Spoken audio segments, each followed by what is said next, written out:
Could Massachusetts soon ban live sports betting? A new bill would do just that and triple the tax on sports books. Western Mass News reporter Colleen Hill getting answers on a new proposed bill and potential changes to your favorite sports betting apps.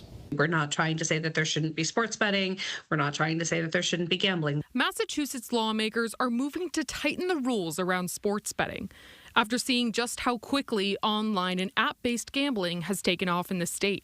State Representative Lindsay Sabadosa tells Western Mass News that Senate Bill 302 is meant to match the reality of 24/7 sports betting on your phone, with rules that address the economic, health, and social harms linked to sports gambling. The legislation is really saying, look, we passed sports betting, but how do we make sure that now as the industry is evolving, the legislature is staying up with that and, again, putting up some guardrails? If passed, Senate Bill 302 would make three big changes for sports betting in Massachusetts. First, by raising the tax rate on sports betting revenue to 51%. That's more than double the current 20% tax.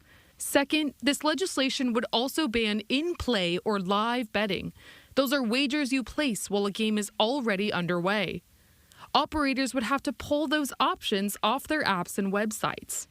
Third, this bill requires operators to perform affordability checks to confirm a bettor's activity does not exceed 15% of the total money in their bank account.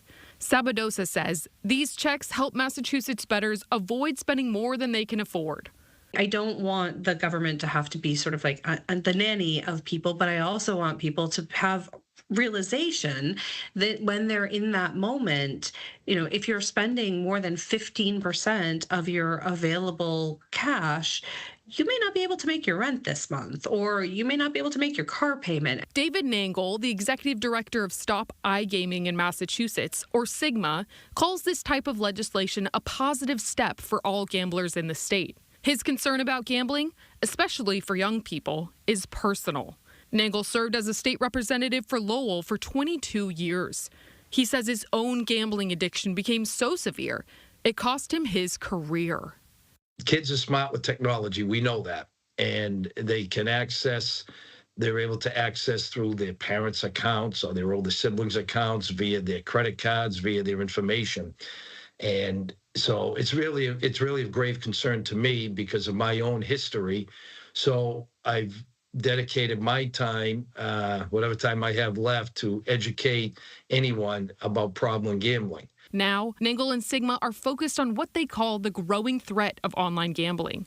A new Emerson College poll commissioned by SIGMA shows most Massachusetts residents don't trust the online gambling industry. 76% of surveyed residents have little or no trust that the online gaming industry will protect users from addiction and fraud, with 63% having little or no confidence that current technology can prevent children and teens from accessing internet casinos.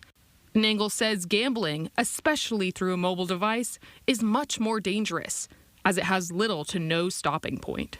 The thing with iGaming is it's continuous, it's rapid, and it's designed for repetition. The technology is built to keep people playing for as long as possible. Since sports wagering launched in Massachusetts on January 31st, 2023, the state has collected more than $408 million in taxes and fees from sports betting operations. Senate Bill 302 has cleared committee, but still needs approval from the full Senate and House before it could become a law. If it passes this session, sportsbook operators would have to update their apps to remove many live betting options and build in those 15% affordability checks. Changes supporters say could make people think twice before betting more than they can afford. Colleen Hill, Western Mass News. We did reach out to Boston-based DraftKings to hear how these changes might be reflected in their popular sports betting app, but we haven't yet heard back.